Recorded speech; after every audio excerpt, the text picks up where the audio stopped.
Most people think buying a luxury car is the expensive decision. After 20 years working on Cadillacs, I've learned that's not always true. This is a 2016 Cadillac CTS. It started at almost $50,000 new. Today you can buy one for around $15,000. Add up every dollar, purchase price, depreciation, insurance, fuel, and maintenance, and this $15,000 Cadillac can leave more money in your bank account after 5 years than driving home in a brand new Toyota Camry. Here's the math that proves it. If you want the financially responsible choice, buy a new Camry. Reliable, cheap to service, holds its value better than almost anything else on the road, and it will not surprise you. I'm not here to talk you out of that, but reliability isn't the biggest bill in the first 5 years of owning a car. Depreciation is. And here's what that actually looks like on a brand new Camry.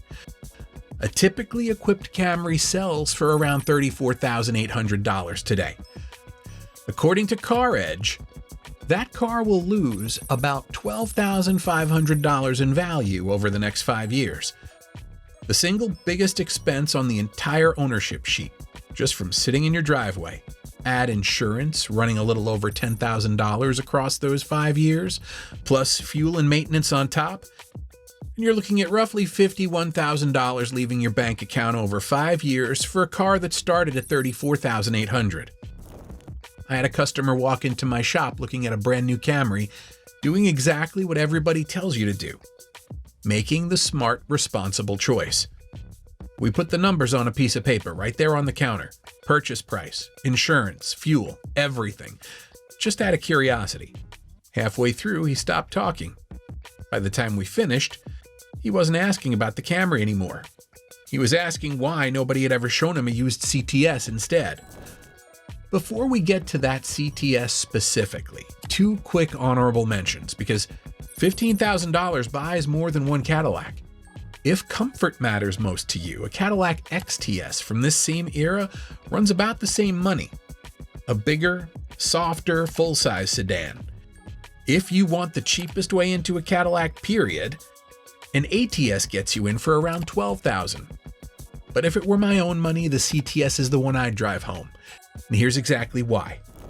The gap between the Camry's $34,800 starting price and a $15,000 CTS is $19,869. Sitting in your pocket on day one, before you've spent a single dollar on gas or insurance. Now let's see if 5 years of Cadillac ownership can eat through that gap. And I want to be honest about exactly where it gets eaten.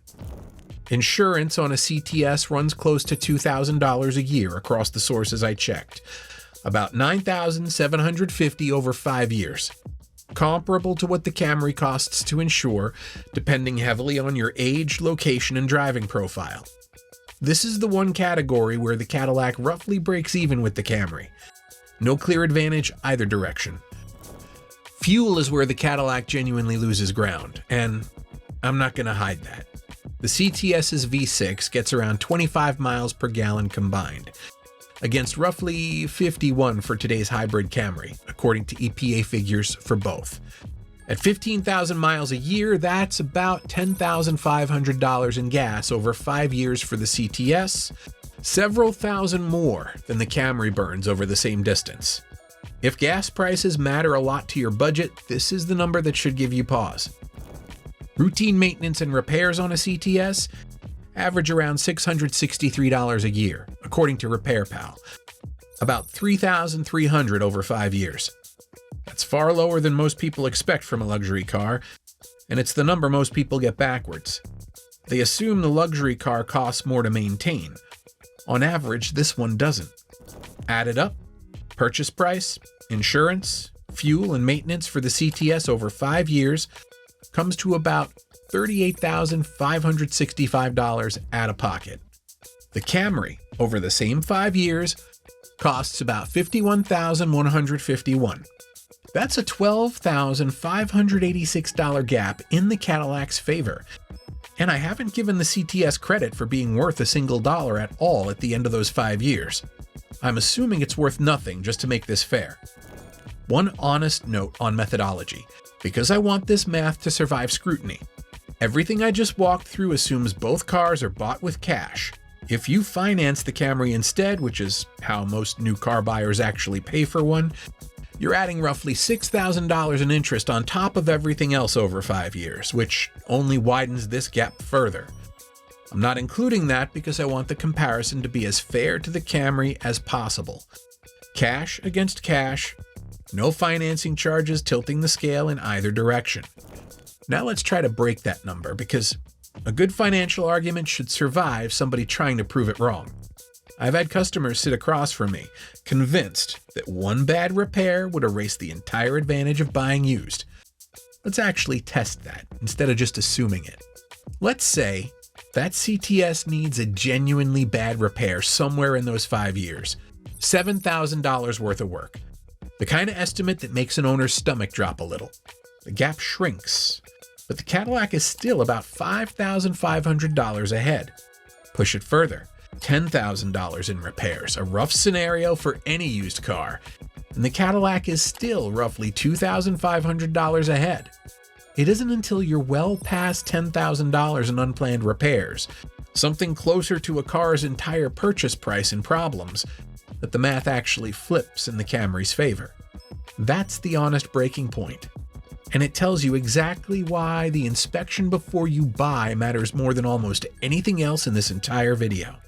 I put together a free Cadillac buyer red flag checklist, the suspension checks, the transmission behavior, the questions I ask before recommending any used Cadillac to a customer, because the whole financial case falls apart if you buy the wrong specific car. Save it to your phone before you go look at one. First link in the description. There's one more thing most people never think about. That $19,869 head start doesn't have to just sit there. A decent high-yield savings account pays somewhere around 4% a year right now. Leave that gap alone for 5 years and it grows to roughly $24,175. Over $4,000 in growth without spending a cent of it. Picture two people driving away from two different lots on the same afternoon.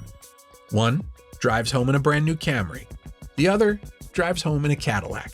Comparable comfort, comparable size, with almost $20,000 sitting in the bank, quietly growing, untouched.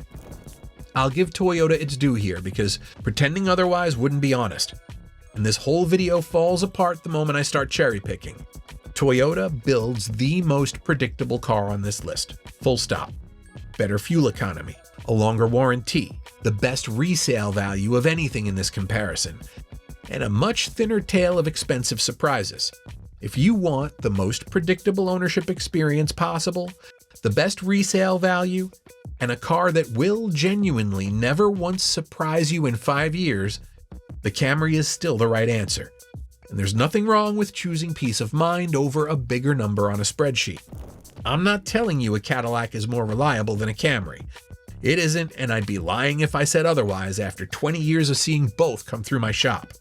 I'm telling you that reliability is only one line on the ownership bill, and it isn't even the biggest one.